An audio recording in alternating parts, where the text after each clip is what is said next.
ஓம் விக்னேஸ்வரா போற்றி, ஓம் நவக்கர நரலை போற்றி. கன்னிராசி நேயர்களுக்கு வணக்கம். கன்னிராசி நேயர்கள் வீட்டில் தெய்வம் இருக்குது, தெய்வம் பரிபூர்ணமாக இருக்குது. அதை பற்றி தான் இந்த வீடியோ பார்க்க போகிறோம். முக்கியமான வீடியோ, பொறுமையாக பாருங்கள். சரியா நேயர்களே?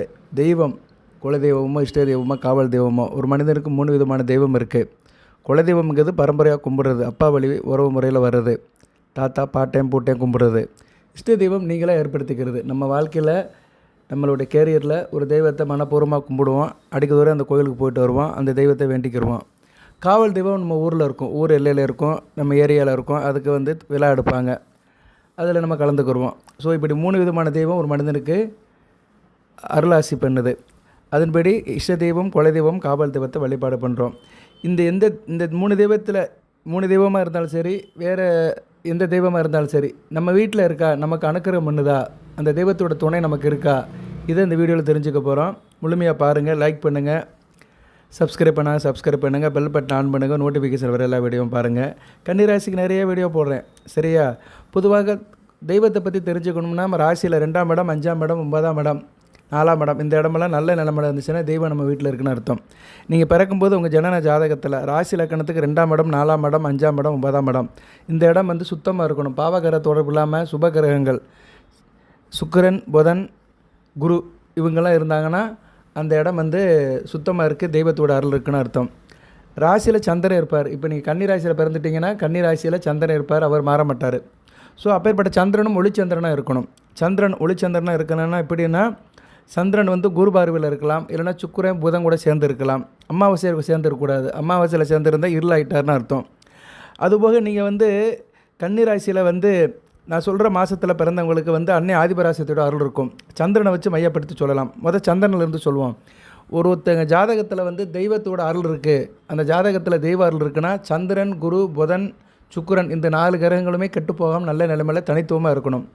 அந்த வரிசையில் சந்திரன் எடுத்துட்டோம்னா, சந்திரன் நீங்கள் எந்த மாதத்தில் பிறந்திருக்கணும்னா மார்கழி டு ஆணி மாதம் வரைக்கும் பிறந்திருக்கணும். மார்கழி, தை, மாசி, பங்குனி, சித்திரை, வைகாசி, ஆணி இந்த மாதத்தில் பிறந்தவங்களுக்கு சந்திரனுடைய அனுக்கிரகம் இருக்கும். சந்திரன் மாதூர் காரகன், மனோகாரகன். அன்னி ஆதிபராசத்தோட அருள் இருக்கும், தேவி கருமாரோட அருள் இருக்கும், பெண் தெய்வத்தோட அருள் உங்களுக்கு இருக்கும்.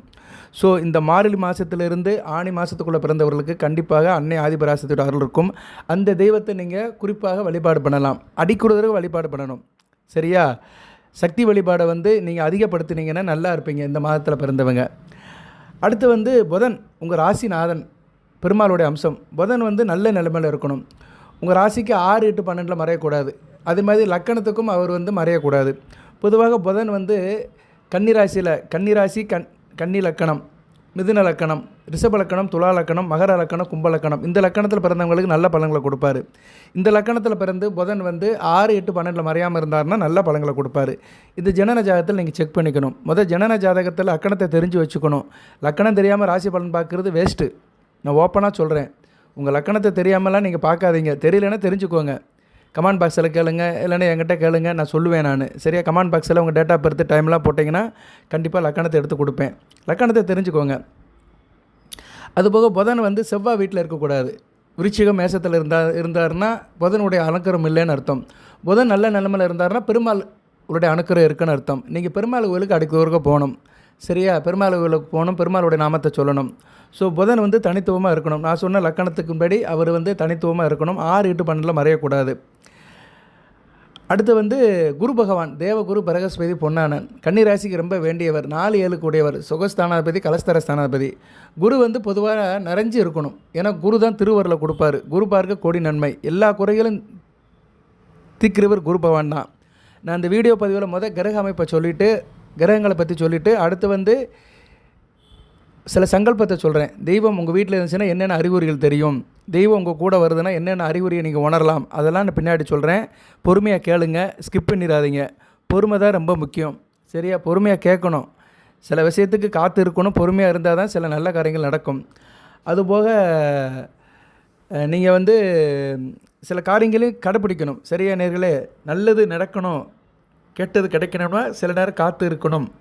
நாடிய பொருள் வேண்டுமென்றால் தேடி தான் போக வேண்டும். அதனால் கொஞ்சம் பொறுமையாக இருங்க. ரிட்டன் வியூவர்ஸ் அனைவருக்கும் நன்றி. இந்த வீடியோ வேலை நேரம் பார்க்குறவங்களுக்கும் நன்றி.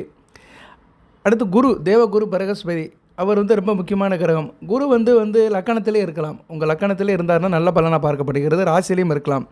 அவர் ராசியோ லக்கணத்துக்கோ 2, 5, 7, 9, 11 இருந்தாருன்னா குரு அவருடைய அருள் இருக்குது. குரு அருள் இருக்குன்னா சிவபெருடைய அருள் இருக்குதுன்னு அர்த்தம். சிவனுடைய அருள் இருக்குது, தட்சிணாமூர்த்தி அருள் இருக்குது, முன்னோர்களோட அருள் இருக்குது.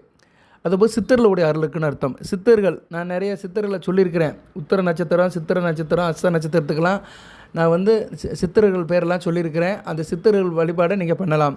சித்தர்கள் தெரியலன்னா என்கிட்ட கேளுங்க, நான் உங்களுக்கு அனுப்பிவிட்றேன். சித்தர்கள் வழிபாடுடைய சித்தர்களோட அருள் கிடைக்கும்.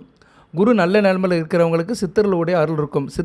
சித்தர்களுடைய அருள் இருக்கிறவர்கள் கொடுத்து வைத்தவர்கள் இந்த பிறவி பயனை ஈஸியாக நீந்தலாம். ஸோ குரு பகவான் வந்து உங்கள் ராசி லக்கணத்துக்கு 2, 5, 7, 9, 11 இருந்தார்னா உங்களுக்கு வந்து குருவின் அருள் இருக்குது, சிவனுடைய அருள் இருக்குது, சித்தர்களுடைய அருள் இருக்குது. சிவனே ஒரு சித்தர் தானே, தபயோகி தானே. அதனால் சித்தர்களோட அருள் உங்களுக்கு குருவின் மூலமாக கிடைக்கும். ஸோ குரு நல்ல நிலைமையில் இருக்கணும்.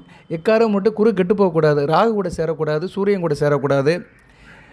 இந்த 2 கிரகங்கள் கூடயும் குரு சேராமல் இருந்தார்னா குரு தனித்துவமாக இருக்காருன்னு அர்த்தம். நல்ல நிலைமையில் சுபத்துவமாக இருக்காருன்னு அர்த்தம். அடுத்து வந்து சுக்கிரன் உங்கள் ராசிக்கு ரொம்ப வேண்டியவன். 2, 9 கூடியவன், தன குடும்ப வாக்கு ஸ்தானாபதி, பாக்கிய ஸ்தானாபதி. அவர் வந்து நல்ல நிலைமையில் இருக்கணும். சுக்கிரன் நல்ல நிலைமையில் இருந்தார்னா அன்னை மகாலட்சுமியோட அருள் இருக்குன்னு அர்த்தம்.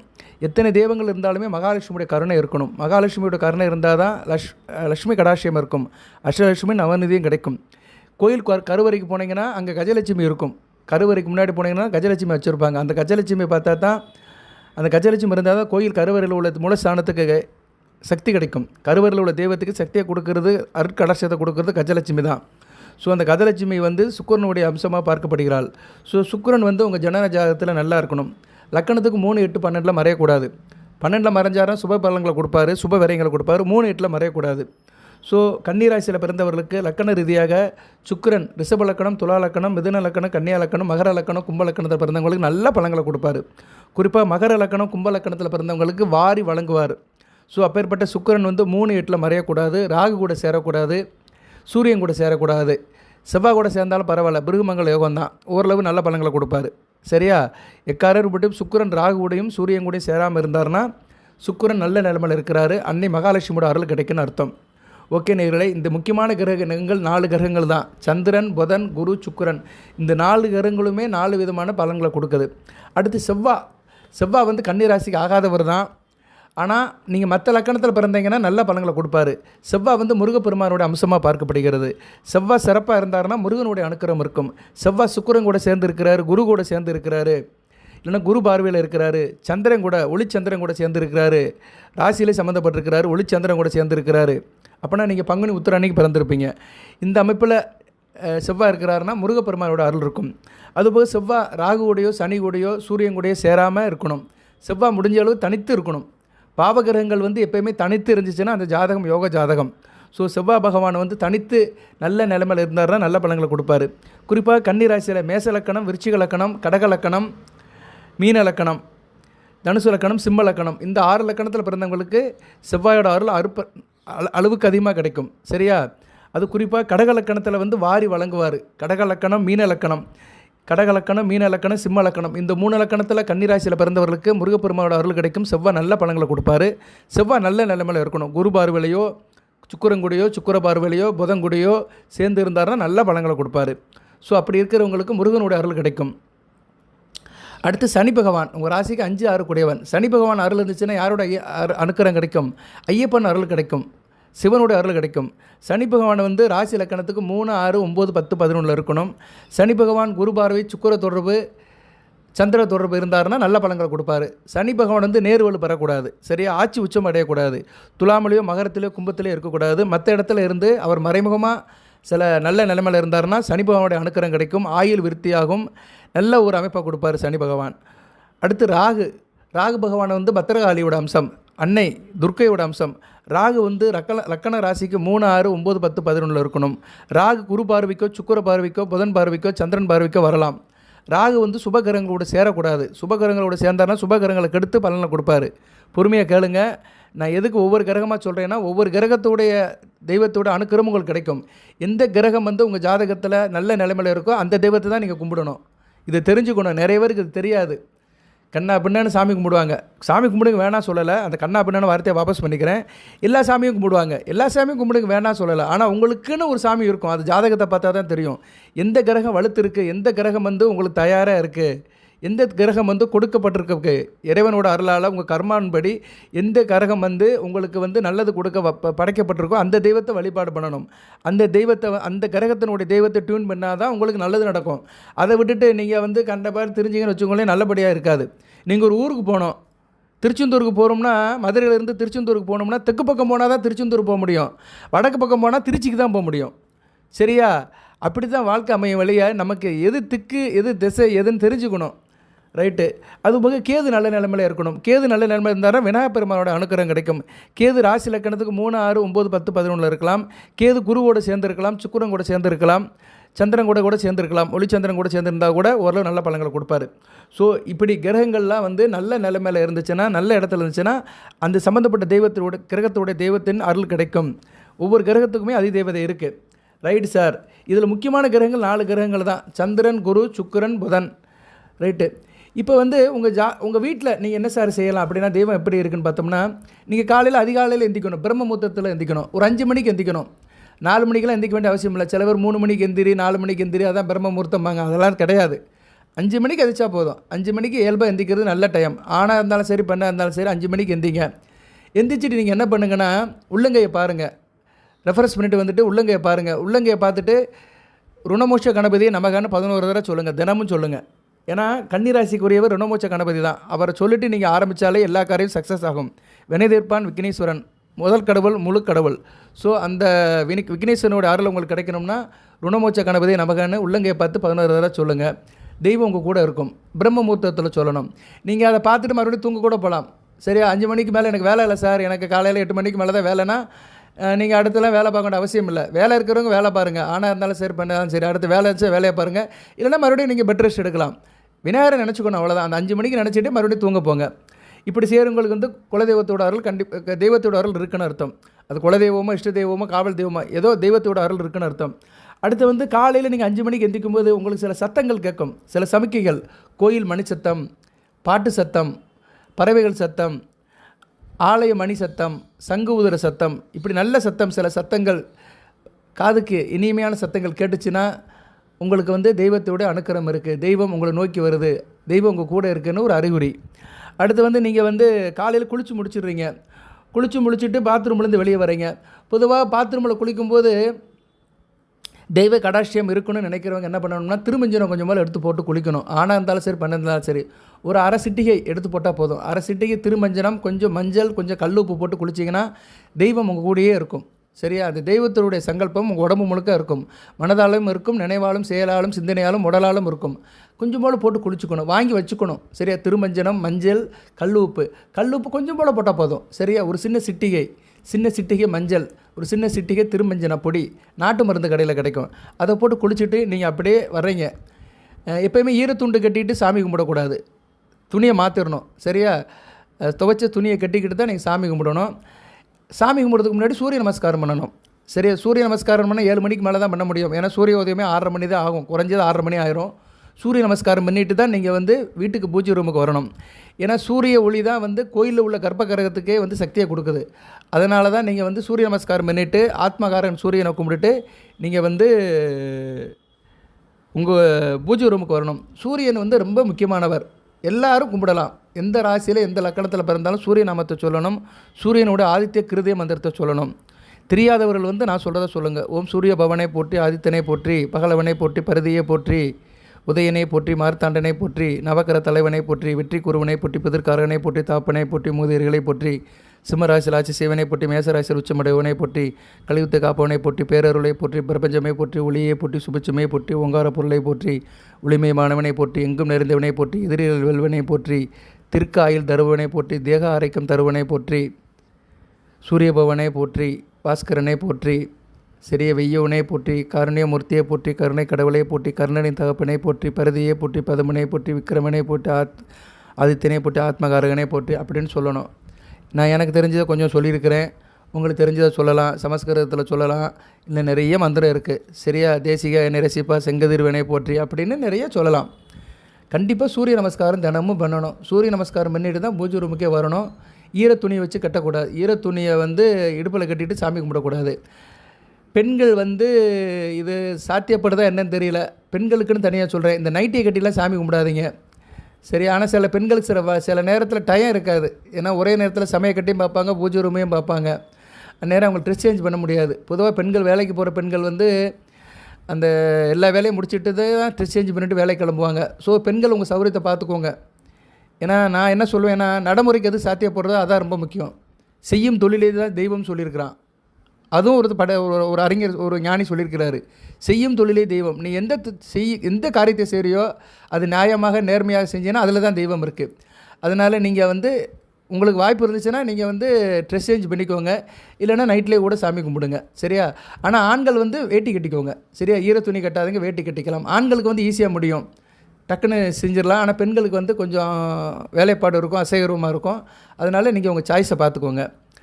ஸோ சூரிய நமஸ்காரம் பண்ணிட்டு நீங்கள் வந்து வீட்டில் வந்து பூஜை ரூமில் சாமி கும்பிடுங்க. சூரிய நமஸ்காரம் பண்ணிட்டு வரும்போது கருடனை பார்த்தீங்கன்னா மிகச்சிறப்பு. கருடனுடைய தரிசனம் கிடச்சிச்சின்னா மிக சிறப்பாக பார்க்கப்படுகிறது. அது நல்ல விதமாக பார்க்கப்படுகிறது. தெய்வம் வந்து உங்கள் கூட இருக்குன்னு அர்த்தம்.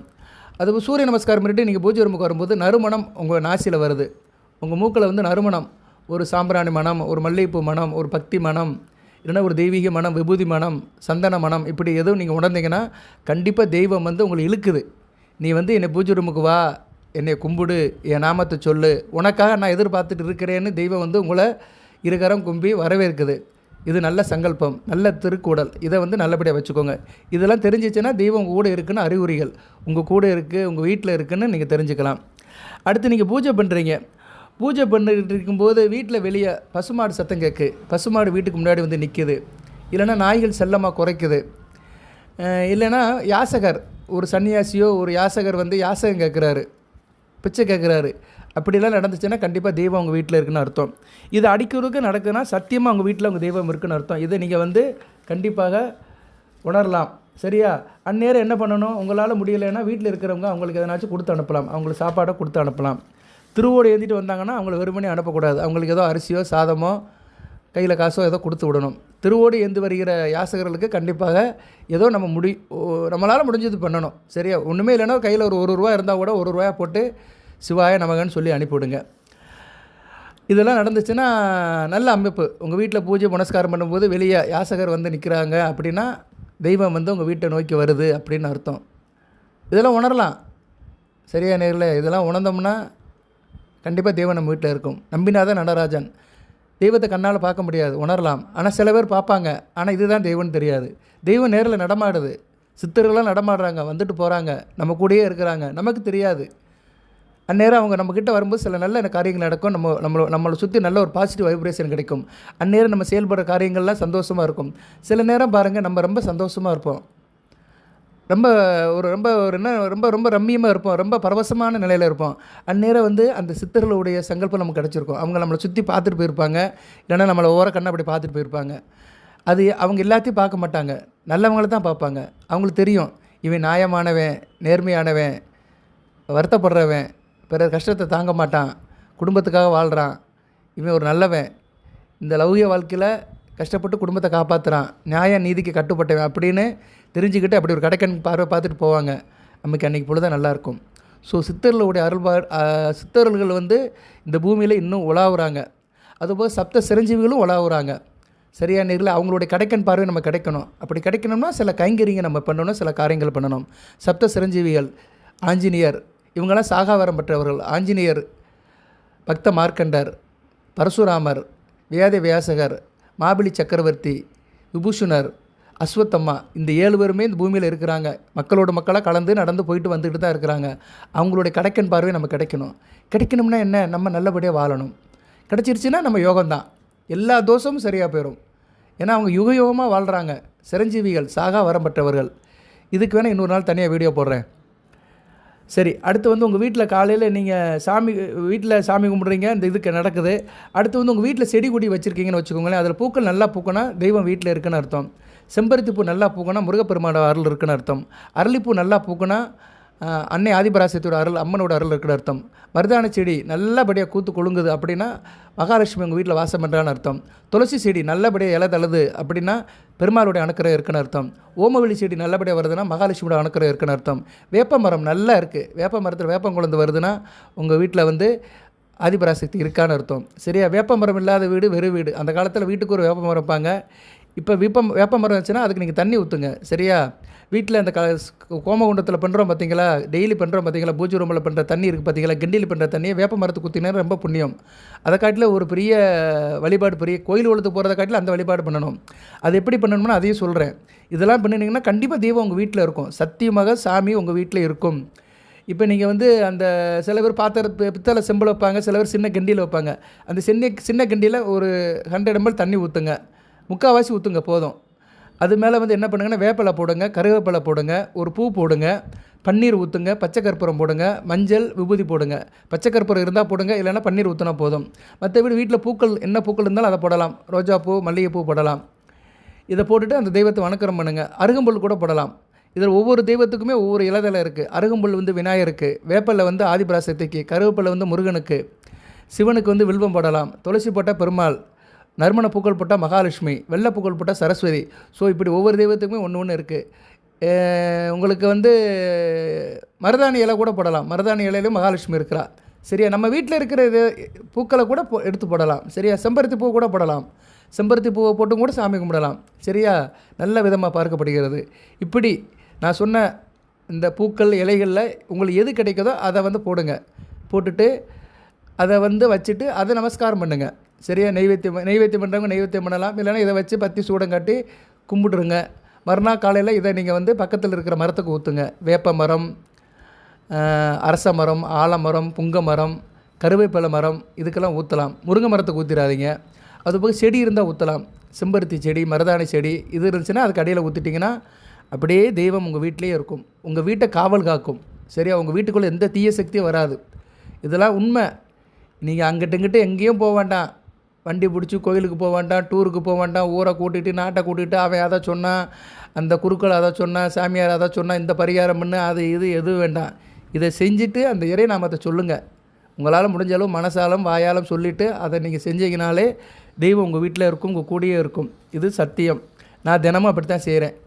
நான் ஒரு ஜோதிடன்ற முறையில் ஒரு நாளைக்கு 3 தடவை சாமி கும்பிடுவேன். நிறைய பூஜை புனஸ்காரம், நிறைய வழிபாடுகள், தாந்திரிய வழிபாடுகளை நிறைய செய்கிறேன். இறைவன் அருளால் நல்லாவும் இருக்கேன். நிறைய வீடியோ போடுறேன். நல்லா இருக்கேன். சரியா? அவ்வளோதான். நல்லா இருக்கேன்னு சொல்கிறதே நல்ல ஒரு அமைப்பு தான். இறைவா எல்லாத்தையும் காப்பாற்று. அடுத்து வந்து வீட்டில் உப்பு அரிசி தீர்ந்து போகக்கூடாது. சரியா? உப்பு அரிசி தீர்ந்து போகாமல் வச்சுக்கோங்க. யாருக்கும் உப்பு கடன் கொடுக்காதீங்க. 6 மணிக்கு மேலே அரிசி கடன் கொடுக்காமல் இருந்தீங்கன்னா வீட்டில் தெய்வம் இருக்கும். உப்பு வந்து மகாலட்சுமி, அரிசி வந்து சந்திரன். ஸோ அது 2 பொருளையும் வீட்டில் தீராமல் பார்த்துக்கோங்க. அடுத்து வந்து வீட்டில் அழுக்கு துணிகள் இருக்கக்கூடாது. அழுக்கு துணிகள் இருந்துச்சுனாலே எதிர்மறை சக்திகள் இருக்கும், தெய்வம் இருக்காது. தெய்வம் வீட்டில் இருக்கனாலே வீட்டை சுத்தமாக வச்சுக்கணும். சரியா? அழுக்கு துணிகள் இருக்கக்கூடாது. அழுக்கு துணிகள் இருந்தாலுமே அதை துவைச்சி மடித்து வச்சுருங்க. சரியா? கண்ட இடத்துல கண்ட துணிகளை போடாதீங்க. அழுக்கு துணிகளை துவைச்சி வச்சுருங்க. அதுபோல் உங்கள் வீட்டில் போர் வாட்டர் இருக்கும், கிணறு வாட்டர் இருக்கும். அது வந்து சாஃப்டாக இருக்கணும். அது உப்பு கரிக்கக்கூடாது. சரியா? அது உப்பு கரிக்காமல் நல்லா இருந்தாச்சா அந்த தண்ணி அங்கே வந்து தெய்வம் இருக்குன்னு அர்த்தம். ஏன்னா பூமி வாட்டர் வந்து பூமி தாயின் அருட்பிரசாதம். பூமி தாய்ங்கிறது மகாலட்சுமி, பூமியிலேருந்து கிடைக்கிது. சரியா? இயற்கையாகவே கிடைக்கிறது. அது வந்து சால்ட்டாக இருந்துச்சுன்னா அந்த வீட்டில் வந்து தெய்வ நடமாட்டம் இல்லைன்னு அர்த்தம். அந்த மகாலட்சுமியோட அறுக்கணும் இல்லை. சார் எங்கள் வீட்டில் உள்ள தண்ணி சால்ட்டாக தான் சார் இருக்குது, உப்பாக இருக்குன்னா என்ன பண்ணுங்கன்னா, நீங்கள் வந்து அந்த தண்ணி எப்படியும் நீங்கள் வந்து வாட்டர் டேங்கில் ஏற்றி தான் கீழே இறக்குவீங்க. மேலே வாட்டர் டேங்க் போகும். வாட்டர் டேங்கில் எப்படியோ வாரத்துக்கு ஒரு தடவை ஒரு ஸ்பூன் மஞ்சளை போட்டுருங்க. அந்த கவரை திறந்து ஒரு ஸ்பூன் மஞ்சளை போட்டுட்டு நீங்கள் வந்துடுங்க. ஆட்டோமேட்டிக்காக அதில் வந்து அதனுடைய நச்சுத்தன்மையெல்லாம் போயிடும், அந்த சுவர் இதெல்லாம் போயிடும். அந்த உப்புத்தன்மை இருந்தாலுமே மஞ்சள் பட்டதுனால அது வந்து தீட்டு போயிடும். சரியா? மகாலட்சுமியோட அனுக்கிரகம் கிடச்சிரும். அந்த தண்ணி சுத்தமான தண்ணியாக மாறிடும். அடுத்து வந்து உங்கள் செயல்பாடில் ஆரம்ப கட்டத்தில் வெற்றி கிடைக்கும். இதுக்கு தான் நான் ஒரு வீடியோ போட்டேன். அபிஜித் யோகம்னு ஒரு வீடியோ போட்டேன். கன்னிராசி போட்டிருக்கிறேன்னு நினைக்கிறேன். காலையில் ஆரம்ப கட்டம் நமக்கு 11 to 12. நீங்கள் உத்தியோகம் பண்ணாலும் சரி, வியாபாரம் பண்ணாலும் சரி, தொழில் பண்ணாலும் சரி, காலையில் 11 to 12க்குள்ளே நல்ல காரியம் கேட்குது, நீங்கள் போன விஷயங்கள் நல்லபடியாக முடியுது, நல்ல செய்தி கேட்குதுன்னா கடவுள் உங்கள் கூட இருக்கிறான்னு அர்த்தம். சரியா? அதை தான் அந்த 11 to 12க்குள்ளே அபிஜித் யோகத்தில் சில காரியங்கள் செய்யுன்னு சொல்லியிருக்கிறேன். அந்த வீடியோவை பாருங்கள். அந்த லிங்கை வேணால் கொடுக்குறேன். சரியா? போது ஜோதிடத்தில் போடுற எல்லா வீடியோவும் பிரயோஜனமாக இருக்கும் உங்களுக்கு. சரியா? எல்லா வீடியோவும் பாருங்கள். 11 to 12க்குள்ளே உங்களுக்கு சில காரியங்கள், நல்ல காரியங்கள் நடக்கும். நீங்கள் எடுக்கிற காரியத்தில் ஒரு வேகம் இருக்கும், ஆரம்பகட்ட வெற்றி இருக்கும். அப்படி நடந்துச்சுன்னா தெய்வம் உங்கள் கூட இருக்குன்னு அர்த்தம். அடுத்து வந்து நீங்கள் பொதுவாக வீட்டில் வந்து பசிப்பட்டினின்னு இருக்கக்கூடாது. சாப்பாடு எப்போயுமே இருக்கணும். சரியா நேர்களே? குழந்தைகள் பசிக்குதுப்பா சாப்பாடு போடு, சோறு போடு அப்படின்னு பிள்ளைகள் வந்து அல்லோலப்படக்கூடாது. வீட்டில் எப்போயுமே சாப்பாடு இருக்கணும். சரியா? அட்லீஸ்ட் பிரெட்டு பிஸ்கட்னாச்சும் இருக்கணும். பசியை போக்குற பொருட்கள் வீட்டில் இருந்துக்கிட்டே இருக்கணும். அப்படி இருந்துச்சுன்னா தெய்வம் வீட்டில் இருக்குது. அதுபோல் இரவில் சாப்பிட்டு முடிச்ச உடனே பாத்திரங்களை வந்து கழுவி வச்சுருங்க. வாஷ் பேசனில் வந்து அப்படியே போட்டுறாதீங்க. அது கழுவி வச்சுட்டிங்கன்னா நல்ல விதமாக பார்க்கப்படுகிறது. ஸ்ரீதேவி வீட்டிலே இருப்பாள். இது பெண்கள் தான் செய்யணும், கன்னிராசி பெண்கள் செய்யணும். பொதுவாக ஒரு குடும்பத்தில் வந்து ஒரு வீட்டில் வந்து தெய்வம் வீட்டோடு இருக்கணும்னா அடுப்பாங்கரையும் பூஜை அறையும் நல்லா இருக்கணும். அடுப்பாங்கரையில் மகாலட்சுமி இருப்பாள், பூஜை அறையில் தெய்வம் இருக்கும். அடுப்பாங்கரை ரொம்ப முக்கியம். அதுவும் அஞ்சரைப்பட்டியில் சில பொருட்கள் இருக்கணும். கடுகு, மிளகு, சீரகம், லவங்கம், ஏலக்காய், சரியா, கிராம்பு இதெல்லாம் இருக்கணும். ஒரு 5-6 பொருட்கள் வந்து அஞ்சரைப்பட்டியில் இருந்துக்கிட்டே இருக்கணும். இதெல்லாம் வந்துச்சுன்னா மகாலட்சுமி அங்கே வாசம் பண்ணுறான்னு அர்த்தம். அடுப்படியில் இருக்கா? ஸோ அடுப்படியை வந்து சுத்தமாக வச்சுக்கோங்க. அடுப்படிக்கு அப்பப்போ பத்தி சூடம் காட்டுங்க, பத்தி தீபாரணை காட்டுங்க, ஒரு கம்ப்யூட்டர் சாம்பிராணி பொறுத்து வைங்க. அந்த தென்கிழக்கு மூலையில் வைங்க. ஏன்னா அடுப்படியே பொதுவாக தென்கிழக்கு மூலையில் தான் இருக்கும். அந்த தென்கிழக்கு மூலையில் ஒரு கம்ப்யூட்டர் சாம்பிராணி பொறுத்து வச்சுருங்க. சரியா? அடுப்படி அப்பப்போ சுத்தம் பண்ணணும். சரியா? ஸ்டவ் இருந்தாலும் ஸ்டவ்வை வாரத்துக்கு ஒரு நாள் சுத்தம் பண்ணணும். பர்னர் எல்லாம் சுத்தம் பண்ணி நல்லபடியாக வச்சுக்கிட்டிங்கன்னா மிகச்சிறப்பாக இருக்கும். சில பெண்களுக்கு இது தீராது, பாடு சோழின்னு இருப்பாங்க. சரியா? காலையில் எந்திக்கிறது, ஓடுறது, சாயந்தரம் வர்றது, டிவியை பார்க்குறது, அப்படியே சாப்பிட்றது, அப்படியே படுத்துக்கிறது, இப்படியெல்லாம் நடக்கு. தயவுசெய்து தாய்மார்களே அடுப்படியை சுத்தமாக வச்சுக்கோங்க, ஸ்டவ்வை சுத்தமாக வச்சுக்கோங்க, அந்த கிச்சன் டேபிளையும் சுத்தமாக வச்சுக்கோங்க, வாஷ் பேசினையும் சுத்தமாக வச்சுக்கோங்க. அதுபோக வீட்டில் மது சாப்பிடக்கூடாது. ஆண் சிங்கங்கள் உங்கள் தாகத்தை தணிக்கணும்னா கடைக்கு போயிருங்க, இல்லைனா மாடிக்கு போயிருங்க, இல்லைனா வெளியே எங்கேனாச்சும் போயிருங்க, மரத்தடிக்கு போயிருங்க. வீட்டில் சரக்கு அடிக்காதீங்க, தண்ணி அடிக்காதீங்க. சரியா? உங்கள் தாகத்தை தணிக்காதீங்க. ஏன்னா நிறைய பேர் வீட்டுக்குள்ளேயே குடிக்கிறாங்க. நிறைய பேர் இருக்கிறாங்க. கேட்டால் நான் சிவாஜி ரசிகரும்பாங்க, இல்லைனா எம்ஜிஆர் ரஜினி ரசிகரும்பாங்க. திரைப்படத்திலே வந்து நான் நேரம் சொல்கிறேன்னு தப்பாக எடுத்துக்காதீங்க, உண்மையாக தான் சொல்கிறேன். அந்த காலத்துலேருந்தே கெடுத்துட்டாங்க. திரைப்படத்தில் வந்து இந்த குடியை கொண்டு வந்ததே 2-3 நடிகர் தான் குடியை கொண்டு வந்ததேன். எம்ஜிஆர்லாம் குடிக்கவே மாட்டார். அதனால தான் அவர் 10 வருஷம் வரைக்கும் முதலமைச்சராக இருந்தார். அவர் பேர் இன்னும் நல்லபடியாக இருக்குது. நான் யாரும் கிரிட்டிசைஸ் பண்ணலை. ஒரு மனிதன் நல்லவனை வாழணும்னா நல்லவனை தோன்றணும். அவனுடைய தோற்றம் நல்லா இருக்கணும். தோற்றம் நல்லா இருந்தால் தான் மற்றவங்களுக்கு அது நல்லபடியாக படும். தனிப்பட்ட முறையில் எப்படி இருக்கார் அது நமக்கு தேவையில்லை. ஆனால் வெளித்தோட்டத்துக்கு நல்லபடியாக இருந்தார். பீடி சீரட்டு வயல் வைக்க மாட்டார், குடிக்க மாட்டார். நான் யாரையும் குறை சொல்லலை. ஆனால் நிறைய பேர் பழகிட்டாங்க. இன்றைக்கி பழகினவங்களாம் நிறைய பேர் கஷ்டப்படுறாங்க. சரியா? என்னுடைய கூட பிறந்த அண்ணனே பெரிய சிவாஜி ரசிகர். சீரட்டை கண்ணா பண்ணான்னு குடிச்சு இப்போ ரொம்ப முடியாமல் இருக்கிறாரு. நடக்கக்கூட முடியாமல் மூச்சு வாங்கிட்டு இருக்கிறாரு. எதுக்கு சொல்ல வரேன்னா, அந்த சிகரெட்டு, அந்த ஆல்கஹால் இதெல்லாம் விட்டுருங்க.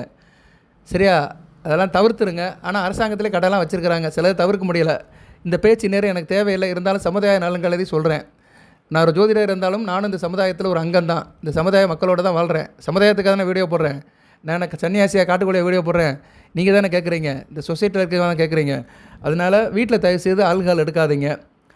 அதே மாதிரி உங்களுக்கு என்ன தசா புத்தி நடக்குதோ அந்த தசைக்கு ஊற்ற நாளில் மாமிசம் சாப்பிடாதீங்க. நான்வெஜ் சாப்பிட வேண்டாம்னு சொல்லலை நான். உங்களுக்கு இப்போ வந்து ராகு திசை நடக்குன்னா வெள்ளிக்கிழமை சாப்பிடாதீங்க, குரு திசை நடக்குன்னா வேலைக்கிழமை சாப்பிடாதீங்க, செவ்வாய் திசை நடக்குன்னா செவ்வாய்க்கிழமை சாப்பிடாதீங்க, சனி மகா திசை நடக்குன்னா சனிக்கிழமை சாப்பிடாதீங்க. சரியா? புதன் திசை நடக்குதுன்னா புதன்கிழமை சாப்பிடாதீங்க. மற்ற நாள்லாம் சாப்பிடுங்க. ஓகே. அதனால் அதையெல்லாம் கொஞ்சம் கவனமாக வச்சுக்கணும். அதுபோக வீட்டில் எப்பயும் பழங்கள் இருக்கணும். வீட்டில் வந்து பழங்கள் இருக்கணும். குறிப்பாக எலுமிச்சம்பழம் இருக்கணும். எலுமிச்சம்பழம் வீட்டில் இருந்துகிட்டே இருக்கணும். எலுமிச்சம்பழமும் நெல்லிக்காய் வீட்டில் இருக்கணும், ஃப்ரிட்ஜில் இருக்கணும். அதை வந்து என்ன பண்ணலாம்னா, பூஜை அறையில் வந்து நீங்கள் நெல்லிக்காயும் எலுமிச்சம்பழத்தை மாறி மாறி வச்சு பூஜை பண்ணாலே உங்களுக்கு நல்ல அனுக்கிரம் கிடைக்கும். நெல்லிக்காயில் வந்து மகாலட்சுமி பெருமாளும் இருக்கிறாங்க. பூஜை அறையில் வச்சு எடுத்துக்கலாம். சரியா? பூஜை அறையில் நைவேத்தியம் மாதிரி ஒரு நெல்லிக்காய் வச்சு, ஒரு நெல்லிக்காய் ஒரு எலுமிச்சம்பழத்தை வச்சுக்கலாம். செவ்வாய் வெள்ளிக்கு மட்டும் வச்சு மாற்றி எடுத்துக்கலாம். சரியா? நெல்லிக்காவை வந்து புதன் சனி வைங்க, எலுமிச்சம்பழத்தை செவ்வாய் வெள்ளி வைங்க. இதை இப்படி வாரத்துக்கு 4 நாள் மாற்றி மாற்றி வச்சு பூஜை பண்ணிங்கன்னா உங்கள் வீட்டில் மகாலட்சுமி இருப்பா, அன்னை ஆதிபராசக்தி இருப்பா. எலுமிச்சம்பழம் இருக்கிற இடத்துல எதுவுமே தீவினை இருக்காது, திருஷ்டி இருக்காது, தீய சக்தி இருக்காது, நேர்மறை சக்தி தான் இருக்கும். அந்த பழத்தை நீங்கள் ஜூஸ் போட்டு குடிச்சிக்கலாம். ஜூஸ் போட்டு குடிக்கும்போது ஐஸ் போட்டு இது போட்டு தான் குடிக்கணும், ஜீனி போட்டு தான் குடிக்கணும், உப்பு போடக்கூடாது. எலுமிச்சம்பழம் பூஜை ரூமில் உள்ள எலுமிச்சம்பழம், கோயிலில் வாங்கிட்டு வர எலுமிச்சம்பழம் எதாக இருந்தாலுமே ஜீனி போட்டு தான் குடிக்கணும், உப்பு போட்டுறாதீங்க. அந்த பழத்தை வந்து லெமன் சாதம் கிண்டிக்கலாம், சாதத்தில் போட்டு கூட கிண்டிக்கலாம். சரியா? அது நல்ல விதமாக பார்க்கப்படுகிறது. ஸோ வீட்டில் பழங்கள் இருக்கணும். குறிப்பாக ராஜகனி இருக்கணும். ராஜகனியும் இருக்கணும், நெல்லிக்கனியும் இருக்கணும். ரெண்டுமே கனி. நெல்லிக்கனி, ராஜகனிங்கிறது எலுமிச்சம்பழம். அதுபோல் வீட்டில் எப்போயுமே பொதுவாக 5 வயது குழந்தையோட நடமாட்டம் இருக்கணும். உங்கள் வீட்டில் குழந்தைகள் இருந்தாலும் பரவாயில்ல, எல்லாம் 5 வயது குழந்தைகள் அங்கிட்டு இங்கிட்டு ஓடி விளையாடணும். கொலுசு போட்டுட்டு அது அங்கிட்டு ஓடி விளாண்டுச்சுன்னா தெய்வம் வீட்டுக்குள்ளேயே சந்தோஷமாக இருக்குது, உங்கள் வீட்டுக்குள்ளே சந்தோஷமாக தெய்வம் கொண்டாடுது அப்படின்னு அர்த்தம். குழந்தையும் தெய்வம் கொண்டாடும் இடத்துல சொன்ன மாதிரி கண்டிப்பாக தெய்வம் வந்து உங்கள் வீட்டில் இருக்கும். அதுபோல் பெண்கள் கொலுசு போட்டுக்கணும். கன்னி பெண்கள், வாவாரிசு பெண்கள்லாம் கொலுசு போட்டுக்கணும். கொலுசு போட்டு வீட்டில் நடக்கிறது ரொம்ப நல்லது. கொலுசு சத்தத்துக்கு வந்து தெய்வம் கட்டுப்படும், தெய்வம் இருக்கும். கொலுசு சத்தம் வந்து தெய்வத்துக்கு வந்து ஒரு சங்கீதம் மாதிரி, இசை கேட்குறது மாதிரி பாசிட்டிவ் எனர்ஜி இருக்கும் கொலுசு சத்தம் கேட்குற வீட்டில். ஸோ கொலுசு சத்தம் வீட்டில் இருக்க வேண்டும். பெண்கள் கொலுசு கண்டிப்பாக போட வேண்டும். அதுபோல் பெண்கள் வந்து காலையில் வாசல் தொளிக்கிறீங்க, சரியா, முன்புற வாசல் தொளிக்கிறீங்க. அந்நேரம் வந்து இப்போல்லாம் வந்து சாணம் போடுறது கிடையாது, சாணம் கிடைக்க மாட்டேக்கு. கிராமத்தில் வேணால் சாணம் கிடைக்கும், சாணத்தை மொழிகி அவங்க வந்து சாணத்தில் வந்து பூசணிப்பு வைப்பாங்க, அது நல்ல விதமாக பார்க்கப்படுகிறது. இப்போ வந்து சாணம் கிடைக்க மாட்டேக்கு. அதனால் என்ன பண்ணுங்கன்னா, வீட்டு வாசல் தொளிக்கும் போது கொஞ்சம் போல் பன்னீர் சேர்த்துக்கோங்க, இல்லைனா பஞ்சகவியத்தை கொஞ்சம் போல் எடுத்து போட்டுட்டு நீங்கள் வந்து வீட்டு வாசப்படியை தொழிங்க. அந்நேரம் வந்து கழுது சத்தம் கேட்குது, இல்லைனா பசுமாடு சத்தம் கேட்குதுன்னா கண்டிப்பாக தெய்வம் உங்கள் வீட்டை நோக்கி வருது. எங்கேயோ ஒரு இடத்துல இருந்து அறிகுறி கொடுக்கு, நான் வீட்டை நோக்கி வர்றேன், என்னை நீ வரவேற்கிற. காலையில் வீட்டை தூத்து பெருகி, முற்றத்தை தூட்டு பெருகி சாணி தொழும் பண்ணுறது எதுக்குன்னா, தெய்வம் வீட்டுக்கு வரணும், மகாலட்சுமி வீடு நோக்கி வரணும். தெய்வங்களும் அஷ்டமா சித்திகளும் வீட்டுக்கு வரணும்னு நினச்சி தான் நம்ம அதை செய்கிறோம். ஸோ அந்த அஷ்டதிக் பாலர்களும் அஷ்டமா சித்திகளும் அந்த தெய்வங்களும் வீட்டு நோக்கி வரணும்னா வாசப்படி நல்லா இருக்கணும். வாசப்படி தான் ரிசப்ஷன் ஒரு வீட்டுக்கு, வரவேற்பு அறை, சரியா. அந்த வாசப்படி, அந்த முற்றம் வந்து நல்லா இருந்தால் தான் சுற்றம் நல்லா இருக்கும். ஸோ அந்நேரம் வந்து நீங்கள் வாசல் தொளிக்கும் போது பெண்களுக்கு அந்த சத்தம், கழுதை சத்தமும் பசுமாடு சத்தம் கிடச்சுன்னா கண்டிப்பாக தெய்வம் உங்கள் வீட்டை நோக்கி வந்து கொண்டே இருக்குன்னு அர்த்தம். சிட்டிலெலாம் கழுதை சத்தம் கேட்காது, சிட்டிக்குள்ளெல்லாம் கழுதையெல்லாம் இல்லை, கிராமத்தில் வேணால் கேட்கும். இப்போ கழுதை சத்தம் கிட்டது ரொம்ப நாள் ஆச்சு, நான் கிட்ட 20 வருஷம் ஆச்சு. 2000க்கு முன்னாடி கழுதையெல்லாம் பார்க்க முடியல, ஏன்னா கழுதைக்கு வேலை குறைஞ்சி போச்சு. பழனி மலையில் தான் கழுதையை பார்த்தேன் அன்றைக்கி போகும்போது. புதிய ஏற்றிட்டு போகிறாங்க, மேலே ஏதோ கட்டட வேலை நடக்கு, கீழே இருந்து அதில் ஏதோ ஏற்றி விடுறாங்க, அது ஏதோ கொண்டு போகுது, ஜல்லியோ மணலோ கொண்டு போகுது. மற்ற இடத்துலலாம் கழுதையை பார்க்க முடியல, கொடைக்கானலில் வேணால் பார்க்கலாம், சரியா. கழுதையை பார்க்க முடியல, சரியா. கிராமத்தில் வேணால் எங்கேனாச்சும் இருக்கலாம். கழுதையை பார்க்கறது கொடுத்து வைக்கணும் போல ஆகிப்போச்சு. கடவுளை கூட பார்த்துலாம் போலக்கோ கழுதையை பார்க்க முடியல. ஏன்னா கழுதை வந்து அந்த அளவுக்கு ஒரு சக்தி வாய்ந்த ஒரு மிருகம். கழுதை ஒரு விஷயத்தை நினைக்கும் போது கழுதை கற்றுச்சுன்னா அது காரியம் நடக்கும்பாங்க. அந்த காலத்துலலாம் கடையில் ஃபோட்டோ போட்டிருப்பாங்க, என்னை பாரு யோகா வரும்னு போட்டிருப்பாங்க. அப்போ அந்த கழுதை படம் இருக்கும், பெரிய பெரிய கடையிலே போட்டிருப்பாங்க, நகை கடையிலே போட்டிருப்பாங்க, என்னை பாரு யோகா வரும்னு. அந்த அளவுக்கு கழுதைக்கு வந்து ஒரு பாசிட்டிவ் எனர்ஜி இருக்குது, சரியா, நல்ல சக்ஸஸை கொடுக்கும். ரைட் நேயர்களே, அந்த சத்தம் கட்டுச்சுன்னா நல்ல விதமாக பார்க்கப்படுகிறது. அடுத்து வந்து நீங்கள் வேலையெல்லாம் முடிச்சிட்டிங்க, வீட்டில் வந்து சாமி கும்பிட்டுட்டீங்க, சாப்பிட்டுட்டீங்க, வெளியே கிளம்புறீங்க. வெளியே கிளம்பும்போது பறவைகள் சத்தம் கேட்குது, மைனா, கிளி, மயில், குயில், இது மாதிரி பறவைகள் சத்தம் கேட்டுச்சுன்னா பறவைகள் வந்து உங்களை ஆசீர்வாதம் பண்ணுது. பறவைகள் தங்களுக்குள்ளே பேசிக்கிறோம், அதை வந்து பச்சி சாஸ்திரம் அப்படிமோ. அந்த பறவைகளுக்கு தெரியும் நாட்டில் என்ன நடக்க போகுது, மழை வரப்போதா, வெயில் அடிக்க போதா, சுனாமி வரப்போதா, பூகம்பம் வரப்போதா, எல்லாமே பறவைகளுக்கு தெரியும். அந்த பறவைகள் வந்து பேசிக்கிறோம் தங்களுக்குள்ளே. இந்த போகிறான் பார்த்தியா, இவன் ரொம்ப நல்லவன், வீட்டை தவிர வேறு எங்கேயும் போக மாட்டான், சம்பாதிச்சா பொண்டாட்டிக்கிட்ட தான் கொடுப்பான், கெட்ட பழக்கம் எதுவும் கிடையாது, நல்லா சாமி கும்பிடுவான், நிறைஞ்ச மனசுக்காரன், நல்லதே நினைப்பான், கெடுதல் நினைக்க மாட்டான் அப்படின்னு அதுக்குள்ளே பேசிக்கிறோம். அப்படி அதுக்குள்ளே பேசிக்கிருச்சுன்னா அவன் போகிற காரியம் நல்லபடியாக முடியும். அந்த பறவைகள் அந்த சமிக்கை அது ஒரு நல்ல விதமாக பார்க்கப்படுகிறது. இதெல்லாம் இருக்குது, சரி, இதெல்லாம் இருக்குது. ஆனால் நம்மளால் உணர முடியாது. அதான் முதல்ல சொன்னேன்ல, சில சக்திகளை வந்து நம்ம உணரவே முடியாது, ஃபீல் பண்ண தான் பார்க்க முடியாது. ஆனால் அந்த சத்தத்தை கேட்டோம்னா சரி ஏதோ நல்லது நடக்குது அப்படின்னு தெரிஞ்சுக்கலாம். மயில் சத்தம் கேட்கணும், குயில் சத்தம் கேட்கணும், இதெல்லாம் வந்து நம்ம வேலைக்கு போகும்போது அது அந்த சத்தத்தை கேட்டாலும் சரி, அந்த பறவைகளை பார்த்தாலும் சரி, நல்ல விதமாக பார்க்கப்படுகிறது. இன்னும் இப்படி நிறைய சமிக்கைகள்லாம் இருக்குது, அறிகுறிகள்லாம் நம்மளை சுற்றி நடக்கும். இதெல்லாம் நடந்துச்சுன்னா நம்ம குடும்பத்தில் தெய்வம் இருக்குது, நம்ம வீட்டுக்குள்ளே சத்தியமாக சாமி இருக்குது, தெய்வத்தோட அணுக்கிறோம் நம்ம கூட இருக்குது, தெய்வம் நம்ம கூடயே வந்துக்கிட்டு இருக்குது அப்படின்னு நம்ம நினச்சிக்கலாம். ஓகே நேயர்களே, இந்த வீடியோ பதிவில் வந்து கிரக நிலையும் சொல்லியிருக்கிறேன். உங்கள் ஜனன ஜாதகத்தில் எந்தெந்த கிரகங்கள் சுபத்துவமாக இருந்துச்சுன்னா எந்தெந்த தெய்வத்தோட அணுக்கிறம் இருக்குது அதையும் சொல்லியிருக்கிறேன். அதுபோல் உங்கள் வீட்டில் உங்களுடைய நடவடிக்கையில் நீங்கள் எப்படி இருந்தீங்கன்னா தெய்வம் உங்கள் கூட இருக்கும் அதையும் சொல்லியிருக்கிறேன். இதை நீங்கள் ஃபாலோ பண்ணலாம். தெரிந்தவர்கள் அதை கண்டினியூ பண்ணுங்கள், தெரியாதவங்க அதை செய்யுங்க. சில கெட்ட பழக்க வழக்கம் இருந்துச்சுன்னா அதை நீங்கள் மாற்றிக்கோங்க. கண்டிப்பாக தெய்வம் உங்கள் கூட இருக்கும், பிரச்சனை தீரும், நீங்கள் வேண்டியதெல்லாம் கிடைக்கும், நினைத்த கரையும் கை கொடுக்கும். அதுபோக தினமும் மகாலட்சுமி மந்திரத்தை சொல்லுங்கள், ஏன்னா மகாலட்சுமி தான் ரொம்ப முக்கியம். கன்னிராசிக்கு ரொம்ப வேண்டிய தெய்வம். நமஸ்தே கமலவாசினி தேகமே தனப்பிராப்தி நித்தியம் சித்தர் பதுவுமே சதா. இது வேணுங்கிறவங்க எங்கிட்ட கேட்டுக்கோங்க. அதுபோல் ருணமோச்ச கணபதி படத்தையும் நான் அனுப்பிவிட்றேன். நிறைய நேரில் கேட்குறாங்க, இன்றைக்கி கூட காலையில் ஒருத்தருக்கு அனுப்பிவிட்டேன், கன்னிராசியில் கேட்டார் ஒருத்தர். ஸோ இந்த மந்திரத்தையும் நீங்கள் வாங்கிக்கலாம். அதுபோல் கன்னிராசிக்கு வந்து என்ன லட்சுமி அப்படின்னு பார்த்தோம்னா கன்னிராசிக்கு வந்து தைரியலட்சுமி தான், சரியா, இல்லைனா அஷ்டலட்சுமி கும்பிடலாம், சரியா. கன்னிராசிக்கு வந்து நீங்கள் வந்து தனலட்சுமி கும்பிடணும். தனலட்சுமி தான் கும்பிடணும். ஏன்னா கன்னிராசி 2 கூடியவன் அல்லவா சுக்கிரன். தனலட்சுமி கும்பிடலாம். தனலட்சுமி படம் வாங்குறவங்க என்கிட்ட வாங்கிக்கலாம். பொதுவாக தனலட்சுமி ருணகணபதி படத்தை பக்கத்தில் வச்சு கும்பிட்டாலே கன்னிராசிக்கு எந்த பிரச்சனையும் கிடையாது. நான் கொடுக்குற படத்தை அப்படி பிரிண்ட் அவுட் பண்ணி லேமினேட் பண்ணி வச்சுக்கோங்க. தனலட்சுமி ருணமோஷ கணபதி அப்படி பக்கத்தில் வச்சு டெய்லி கும்பிடுங்க. நல்ல விதமாக நடக்கும். நீங்கள் எந்த நட்சத்திரத்தில் பிறந்தாலும் சரி, என்ன தசாபுத்தி நடந்தாலும் சரி, எந்த லக்கணத்தில் பிறந்தாலும் சரி, இதை மட்டும் கும்பிடுங்க. சிறப்பாக இருக்கும். வாழ்த்துக்கள் நேயர்களே. எல்லாம் அல்ல இறைவனோட அருள் கிடைக்கட்டும். அஸ்தம், உத்திரம், சித்திரை நட்சத்திரத்து நேயர்களுக்கு தெய்வ அனுக்கிரகம் கிடைக்கட்டும். தெய்வம் உங்கள் கூடயே இருக்கட்டும். நல் வழிகளை காட்டட்டும். நல்ல பழக்க வழக்கத்தை காட்டட்டும். நல்ல புத்தியை கொடுக்கட்டும். அனைத்து நலன்கள் வளங்களை பற்றி தேக ஆரோக்கியத்துடன் தீர்க்காலுடன் நீடூடி வாழுங்கள். நிறைந்த வளம் பெறுங்கள். நன்றி நேயர்களே.